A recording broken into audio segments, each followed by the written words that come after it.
하나님이 우리에게 주시는 말씀은 에베소서 1장 23절 말씀입니다.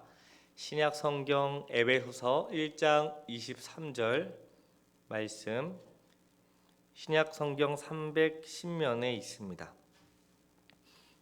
에베소서 1장 23절 말씀을 제가 읽겠습니다. 교회는 그의 몸이니 만물 안에서 만물을 충만하게 하시는 이의 충만함이니라. 아멘. 우리는 성경이 말하는 교회가 무엇인지 계속해서 알아가고 있습니다. 특별히 신약 성경을 중심으로 성경이 말하는 교회와 우리 주님께서 교회에 맡겨주신 일들을 알아가고 있지요. 지난번에 우리를 교회로 세우신 주님을 생각하면서 교회는 그리스도의 몸이라고 했습니다. 그런데 이 교회가 그리스도의 몸이라고 하고 그 다음에 한 가지 덧붙이는 말씀이 있는데요. 그것은 그리스도는 몸인 교회의 머리이시다라는 말입니다. 그리스도께서 교회의 머리이십니다. 우리 모든 성도들이 다 합하여, 여기 앉아 계신 분 한 분 한 분 다 합하여 그리스도의 몸인데 그리스도께서 우리의 머리가 되신다고 오늘 본문은 말하고 있습니다. 교회의 머리는 사람이 아니라 교황이 아니라 그리스도이십니다. 그래서 그리스도는 교회를 사랑하시고 교회는 그리스도에게 복종합니다. 왜냐? 그분이 우리의 머리이기 때문이죠. 우리를 사랑하시고 우리가 복종하는 이런 관계 속에서 교회는 영광스러운 교회가 됩니다. 이처럼 교회는 영광스러운 교회인데 교회가 영광스럽다는 것은 하나님께서 교회를 통해 하나님의 각종 지혜를 알게 하시며 하나님께서 교회 안에서 영원한 영광을 받으신다는 데 있습니다. 특히 교회가 영광스럽다는 것은 오늘 본문이 잘 말씀하는 것처럼 하나님의 충만이라는 사실에 있습니다. 자, 그렇다면 충만으로서의 교회는 무엇일까요? 오늘 본문 말씀 제가 읽겠습니다. 교회는 그의 몸이니 만물 안에서 만물을 충만하게 하시는 이의 충만함이니라. 사도 바울은 교회는 그의 몸 곧 충만이라고 말을 합니다. 교회는 몸이요 동시에 충만이라고 말하는 것이죠. 교회는 그리스도의 몸이며 동시에 충만하게 하시는 자의 충만이십니다.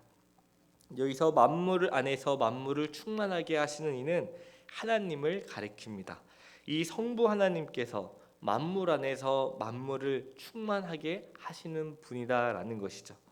그런데 하나님은 자기 자신이 원래부터 영원 전부터 충만하셨는데 자기 자신만 충만하신 뿐만 아니라 다른 것을 충만하게 하시는 분이십니다. 그래서 하나님은 내가 충만한 것으로 만족하지 않고 다른 것을 충만하게 하시는데요. 그런 면에서 하나님은 불가능한 것이 없으시죠.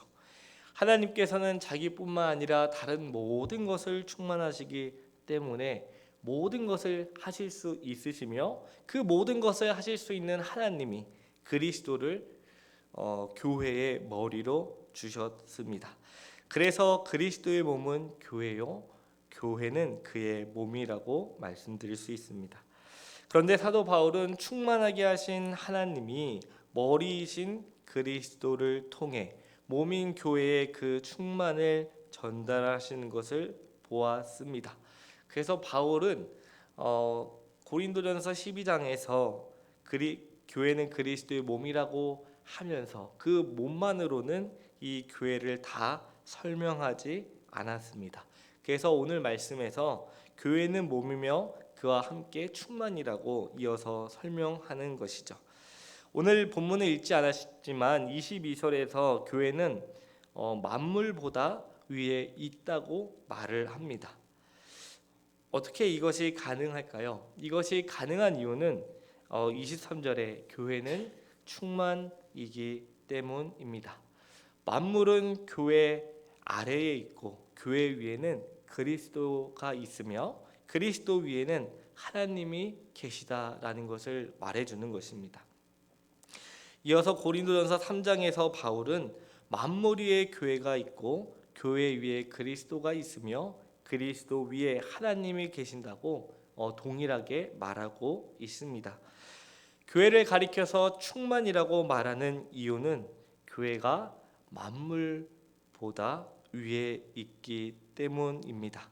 하나님께서 만물을 모두 포용할 수 있을 정도로 충만하시듯이 교회도 만물을 포용할 정도로 충만한 것이죠. 바로 여기에 교회의 영광과 존귀와 위대함이 있습니다. 교회는 물질적인 세계 그리고 인간적인 세계 더 나아가 영적인 세계를 다스리게 되는 권위를 가지게 됩니다.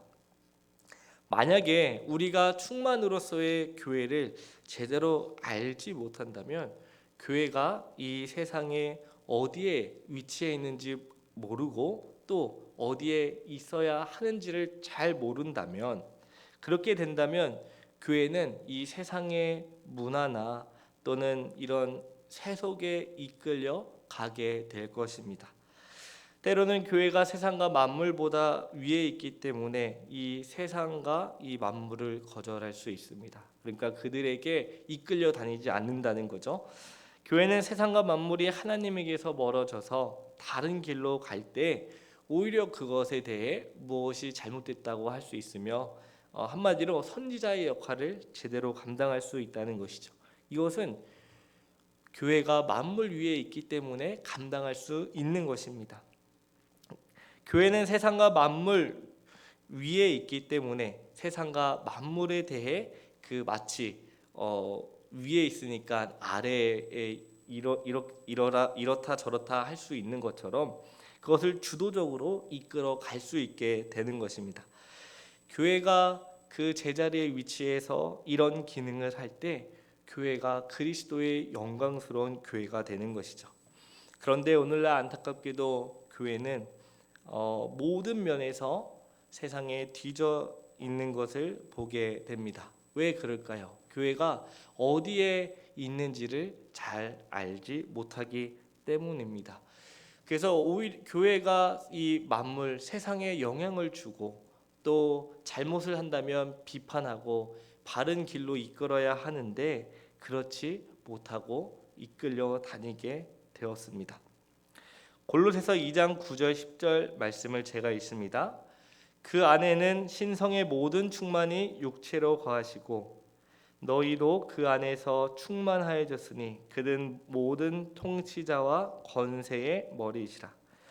골로새서에서 바울은 그리스도는 머리이며 교회는 몸이라고 하면서 교회가 그리스도의 몸이기 때문에 그리스도의 충만함이 교회에 전달된다고 합니다.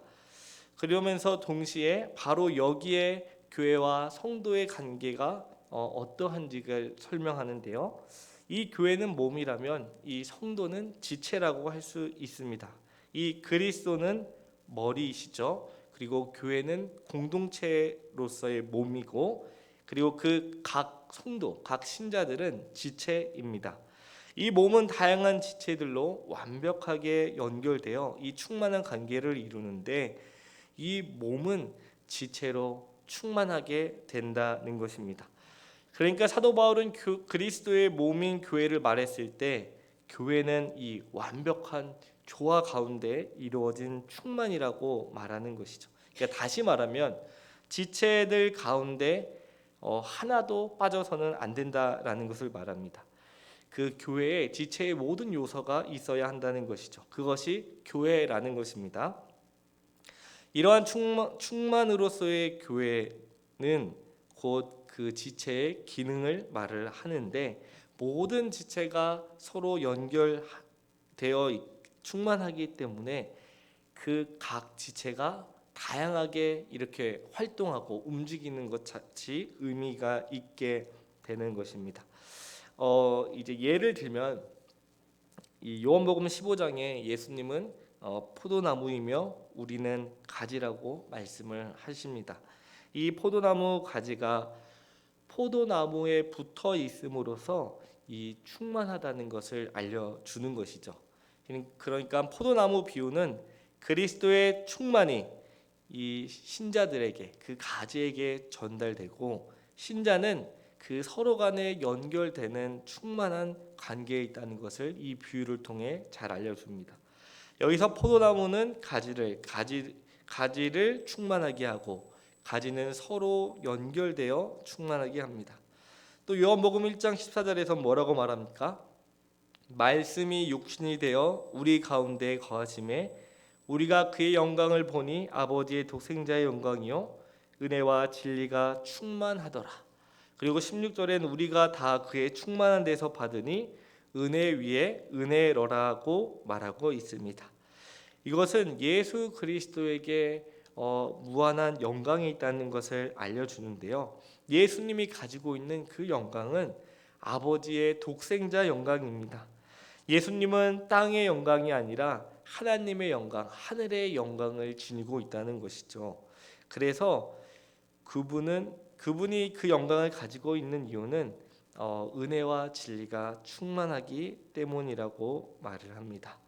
요한복음 1장 17절에 율법은 모세로 말미암아 주어진 것이요 은혜와 진리는 예수 그리스도로 말미암아 온 것이라고 합니다. 이 은혜와 진리 이 두 단어는 사실 구약 시대부터 오래 전부터 이제 같이 내려오는 말인데 마치 인애와 그 공의, 사랑과 심판과 같습니다. 예수님께는 은혜와 진리가 있다고 말하고 있습니다. 그의 은혜는 이 광대한 은혜로서 이 세상에 있는 모든 것을 포괄하는 어마어마한 크기를 가지고 있는 것이죠. 그의 진리는 유일한 진리로서 이 세상의 진리를 극복하게 됩니다. 그래서 예수님이 이렇게 말씀하셨죠. 내가 곧 진리라고 말씀하십니다. 어떻게 이런 말씀을 하실 수 있습니까? 예수님이 은혜와 진리가 충만하시기 때문입니다. 이것은 예수 그리스도께서 얼마나 부요하심을 또 설명하는데요. 골로새서 2장 3절에 보시면 그 안에는 지혜와 지식의 모든 보화가 감추어져 있다고 말합니다. 이것이 바로 우리가 믿는 예수 그리스도의 모습입니다. 우리가 믿는 예수님은 가난하지 않으시고 부요하신 분이십니다. 우리가 믿고 따르는 그 예수님은 비참하지 않으시고 영광스러우신 것을 말씀을 통해 알 수 있게 되죠. 하나님의 독생자 예수 그리스도 안에 모든 축복이 풍성하고 부요하기 때문에 우리는 다른 어느 곳에서 구원의 길을 찾을 수가 없습니다. 왜냐? 오직 예수님만이 우리의 구원의 길이시기 때문입니다. 그래서 우리는 그리스도를 떠난 어떤 그 영광과 기쁨을 찾을 수 없게 되는 것이죠. 우리는 오직 부유하시며 영광스러우신 예수 그리스도를 믿는 것에서 포도나무 가지가 그 포도나무에 붙어 있을 때 그 영광과 기쁨과 충만함을 누리는 것처럼 우리는 예수님 안에서 예수님과 함께 할 때 영광과 기쁨을 누리게 됩니다. 또한 하나님의 아들이신 예수님은 마치 우물과 같으신데 요한복음 1장 16절에서 우리가 다 그의 충만한 데서 받으니 은혜 위에 은혜로라고 말합니다. 예수님은 영원토록 마르지 않는 샘물이십니다.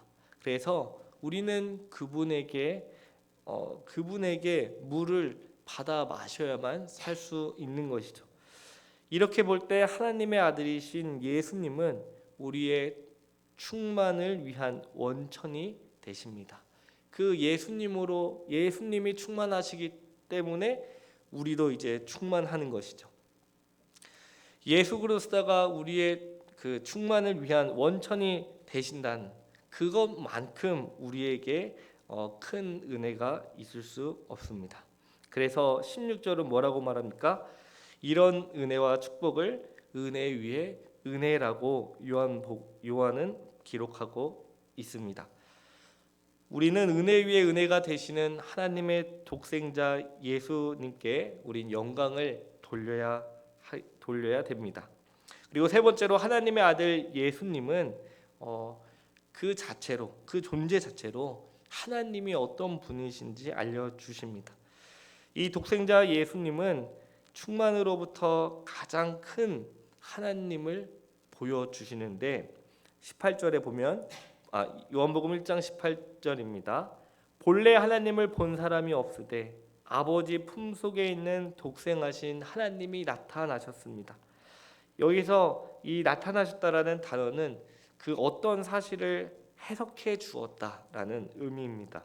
하나님의 품은 사실 이 비밀 장소를 가리키는데 하나님의 품 속에 있는 예수님께서 하나님을 나타내셨다는 것은 예수님이 하나님의 가장 깊은 비밀까지 아시고 보여주셨다라는 것입니다. 예수님은 하나님의 세계를 우리에게 완전하게 보여주신 분입니다. 이것이 바로 예수님이 우리에게 선물한 가장 큰 은혜입니다. 이제 성령과 교회의 관계를 이제 보고 마무리할 건데요. 사도 바울은 신자들에게 에베소서 5장 18절에 성령으로 충만해야 할 것을 권면합니다. 성령의 충만이 신자들에게 전달되기 때문이죠. 이때 교회는 성령의 충만으로부터 나오는 여러 가지 현상을 이제 경험하게 되는데요. 그 현상은 이제 성령의 열매로 말할 수 있습니다. 성령의 열매 혹시 몇 가지인지 아십니까? 성령의 열매 보통 이제 우리 아이들한테 큰 나무를 보여주고 거기에 이제 열매를 이렇게 9가지를 보여주는데 성령의 열매라고 말할 때 이 9가지 열매를 말하는 것이 아닙니다. 사실 이 성령의 열매는 하나이죠. 성령의 열매는 하나인데 그 하나에 그 9가지의 맛이 들어있다라고 이해를 하는 게 좋습니다. 9가지 맛이 한 열매 안에 이제 충만하게 들어있다는 것이죠. 성령에 의하여 충만해지면 한 열매에 있는 9가지 맛이 이제 충만하게 나타납니다. 이것은 충만한 열매의 맛입니다. 좀 표현이 낯선데 성령으로 충만할 때 이 사랑의 맛이나 희락의 맛은 있는데 만약에 다른 맛이 나지 않는다든지 또는 이 사랑의 맛 그 하나만 난다고 하는 것은 사실 있을 수가 없는 것이죠. 그것은 성령의 열매를 가지고 있는 것이 아닙니다. 예를 들어 사과에 신맛도 나고 단맛도 나고 짠맛이 들어있다고 생각을 해보죠. 그런데 어떤 사람이 나는 사과에서 신맛이 나는 게 너무 싫은 거예요. 그래서 자기가 어떻게 이렇게 계량을 해서 사과에 나는 신맛은 다 없애버리고 단맛만 나는 사과를 만들었다고 하면은 사실 그것이 사과라고 보기는 어렵습니다.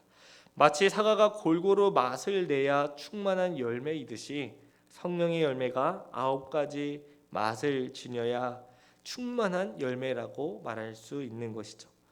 성령으로 산다고 하면서 그 사람에게 사랑은 있지만 희락이 없다면 또는 희락은 있지만 절제가 없다면 그것은 성령의 열매라고 말할 수 없는 것이죠. 9가지 맛을 가지고 있는 성령의 열매는 그 교회의 충만함이 무엇인지 잘 보여줍니다. 오늘 이 에베소서 말씀을 통해서 그리스도께서 교회의 머리이시라는 것을 배웠고 또 교회가 충만이라는 것을 배웠습니다. 가장 먼저 마지막으로 우리가 중요하게 기억할 것은 그리스도께서 교회의 머리라고 할 때 우리는 무엇을 생각해야 하는가입니다.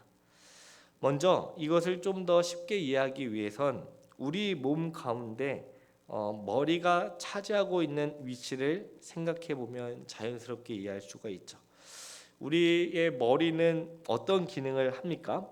머리는 이제 팔을 움직여라 라는 명령을 하죠. 그래서 이 컵을 들어서 물을 마시라든지 여러 가지 이 머리에서 모든 몸에 명령을 내립니다. 그런데 이제 뇌사와 관련해서 우리가 생각을 해보면 뇌사란 무엇입니까? 그 사람의 뇌파는 잡히지 않는데 심장이 움직이는 거죠. 아주 애매한 경우입니다. 이 사람이 정말로 죽은 것인지 그렇지 않은 것인지 하는 이제 애매하고 복잡한 문제가 있습니다. 그런데 이 머리로부터 무슨 지시가 나와야 우리가 움직이는 것을 잘 아는 것처럼 그리스도께서 우리의 머리이시다. 그리고 우리의 충만하시다라고 할 때도 바로 그런 의미입니다. 우리는 그리스도의 몸이라고 말을 하는데 과연 몸인 교회를 누가 움직여 나가시는가를 생각해 봐야 되는 거죠. 바로 예수 그리스도께서 우리를 움직여 나가셔야 됩니다. 다른 말로 다시 말하면 우리는 예수님의 말씀에 온전히 순종을 하면서 머리이신 그 예수님을 따라 살아가는 것이죠. 머리는 이렇게 해라 또는 저렇게 하라고 막 말을 하는데 그 머리와 정반대의 것을 생각하거나 또는 행한다면 그것이 몸이라고 말할 수 없고 또 머리라고 말할 수 없게 됩니다. 주님께서 교회의 머리이시다라고 하는 것은 주님이 원하시는 것을 그 몸에 지체된 우리들이 하나하나씩 온전히 해가는 것입니다. 그러니까 중요한 것은 우리는 몸으로서 머리이신 예수님의 말씀에 온전히 순종하는 것이죠. 그렇게 함으로써 우리의 머리가 예수님이시다라는 것을 알게 됩니다. 또한 두 번째로 예수님이 우리의 머리라고 했을 때 예수님이 우리의 대표이신 것을 잊으시면 안 됩니다. 주님이 우리의 머리라고 하는 것은 주님이 우리의 대표라고 말하는 것입니다. 자칫 신앙생활을 오래 하거나 열심을 가지고 신앙생활을 하다 보면 여러 오해를 하게 되는데 마치 내가 없으면 교회가 돌아가지 않는다든지 내가 하는 일이 교회에서 가장 중요한 일이라고 착각을 하게 됩니다. 우리가 무엇인가 대단한 일을 하고 있다는 생각을 하는 것이죠. 하지만 그 일들 작은 일에서부터 큰 일까지 모두 누가 하십니까? 우리의 대표이신 주님께서 몸인 우리를 통해 행하시는 것이죠. 그래서 우리가 어떤 일을 하다가 교회에서 주님을 위해 어떤 일을 하다가 실수하거나 잘못하면 회개하고 다시 주님의 은혜를 구하고 기쁨으로 감당하면 되고 또 너무 일을 잘해서 또 스스로 섰다 생각을 하면 내가 한 것이 아니라 우리의 머리이신 예수님께서 몸인 우리를 통해 일해 가신다는 것을 기억해야 합니다.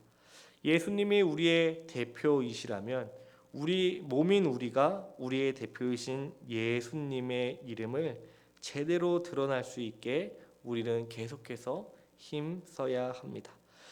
우리가 아무리 힘들고 어려운 일을 한다고 해도 우리가 하는 것이 아니요 우리의 머리이신 주님께서 우리를 통해 일하시는 것을 기억하시길 바랍니다. 자, 오늘 우리에게 주신 말씀을 기억하면서 우리 다 같이 기도하겠습니다.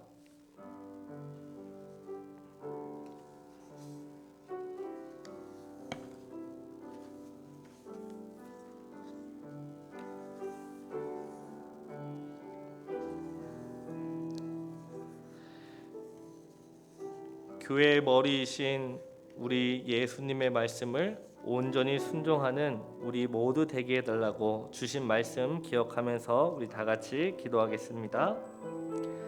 사랑과 은혜가 많으신 하나님 아버지, 주님께서 우리를 택하시고 구원하시며 또 교회로 우리를 인도하시는 은혜 감사합니다. 아버지, 우리는 그리스도의 몸이요 주님은 우리의 머리이십니다. 우리의 머리이신 예수님께서 우리를 통해 하나님의 일을 행하실 때에 나 자신을 드러내거나 나 자신이 무엇인가 되는 것처럼 착각하여 교만하지 않도록 하나님 우리를 붙들어 주시옵소서. 아버지 하나님, 우리는 아무것도 할 수 없지만 우리의 머리이신 예수님께서 우리를 통해 행하시는 것을 우리가 기억하길 바랍니다. 하나님, 우리가 부족하고 연약할 때에 하나님만 바라보고 의지하며 나아가는 우리 모두가 될 수 있도록 하나님 도와주시옵소서.